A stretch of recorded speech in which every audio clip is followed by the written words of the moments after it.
আসসালামু আলাইকুম, this is Sabbir. আশা করি সবাই অনেক ভালো আছেন। নতুন আরেকটি ভিডিওতে আপনাদের স্বাগত।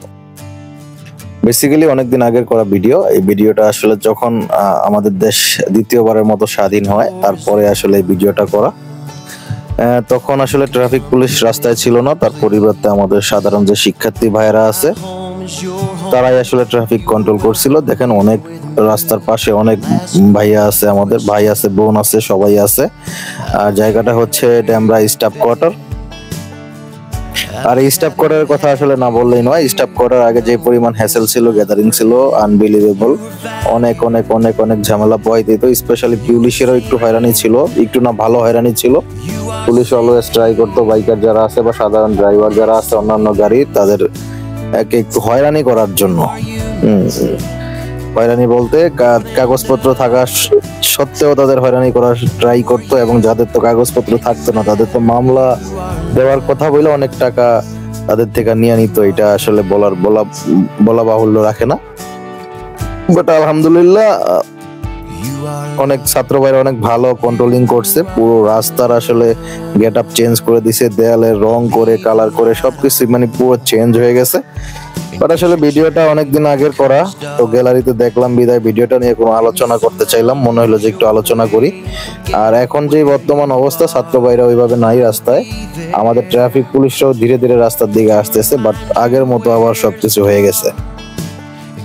আগের মতো যে শৃঙ্খলা ছিল, রাস্তায় চলার পথে এক সাইড দিয়ে যাইতে হবে, এক সাইড দিয়ে আসতে হবে, ওভারটেকিং করা যাবে না, ইউটার্ন যেখানে নেওয়া দরকার নাই বা নেওয়া যাবে না সেখানে ইউটার্ন নিষেধ, ওইখানে ইউটার্ন নেওয়া যাবে না, যেখানে নির্দিষ্ট জায়গায় ইউটার্ন নিতে হবে ওই জায়গায় ইউটার্ন নিতে হবে, এরকম একটা শৃঙ্খলা যে চলে আসছিল, সেই শৃঙ্খলাটা এখন আপাতত আবার বন্ধ হয়ে গেছে, আগের মতো এরকম নাই।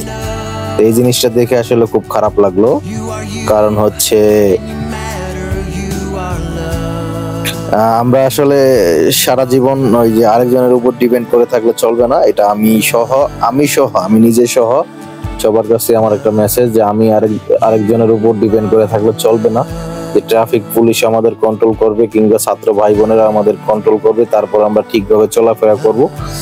বাট তারা না থাকলে আবার আগের মতো যেই সেই, এটা যাতে না হয়। আমরা যারা আছি, আমি সহ আমাদের বাংলাদেশের প্রত্যেকটা মানুষের কাছে আমার এই মেসেজ, যে আমরা যারা আছি, আমরা যার যার জায়গা থেকে নিয়ম মেনে চলার চেষ্টা করব, নিয়ম মেনে গাড়ি চালানোর চেষ্টা করব। প্রত্যেকটা ক্ষেত্রে আমরা ট্রাই করব যে আমরা যেন আমাদের যেই নিয়মটা আছে ওই নিয়মটা আমরা মানতে পারি। তাইলে একদিন সোনার বাংলাদেশ গড়ে উঠবে। একদিন ট্রাফিক পুলিশ না থাকলেও আমরা রাস্তাঘাটে ভালোভাবে চলতে পারবো।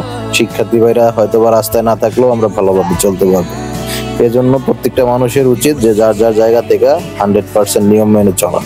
যদিও 100% নিয়ম মানা খুবই কঠিন কাজ, বাট আমরা যদি 100% চেষ্টা করি, আমরা 100% না পারলেও তার কাছাকাছি চলে যেতে পারবো ইনশাল্লাহ।